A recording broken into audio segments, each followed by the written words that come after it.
তার ভিতরে গ্যাদারিং আছে 10 সেকেন্ড আগে ওখান থেকে।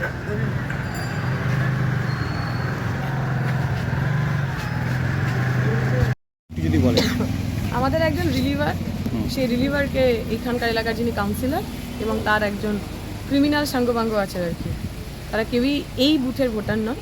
তারা এসেছেন, মারধর করেছেন, ভয় দেখানোর চেষ্টা করেছেন, কিন্তু মানুষ তো ভয় উপেক্ষা করেই ভোট দিচ্ছেন।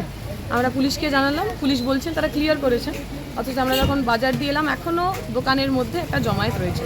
আমরা যা জানি এইরকম কোনো গ্যাদারিং, সে যেই সাদা জামা কাপড় পরে আসুক আর যাই করে আসুক, যতই চোখ দেখা সেটা সে করতে পারবে। তাকে কি বার করে দেওয়া হয়েছে বুথ থেকে মেরে? সে বাইরে ছিল, 100 মিটারের বাইরে ছিল, সে একা তাকে পেয়ে তাকে মারধর করেছে। বুথের ভিতরে আমার কমরেডার রয়েছে, বুথের ভিতর থেকে এটা ঠিক বুথটা কত নম্বর বুথে? কি 282 জায়গাটার নাম ছিল? এটা আলিপুর খেলার মাঠ, তার পাশে। আপনারা পুলিশে অভিযোগ এখন করলেন তো? আমরা পুলিশকে অলরেডি অভিযোগ করেছি, গত রাত থেকে অভিযোগ করা হচ্ছে। এরা প্রতিবার নির্বাচনে এটাই করে। এই যে লোকটার কথা বলছি নিজেও ক্রিমিনাল, তার সাঙ্গপাঙ্গরাও ক্রিমিনাল, এরা ভোট দিতে দেয় না।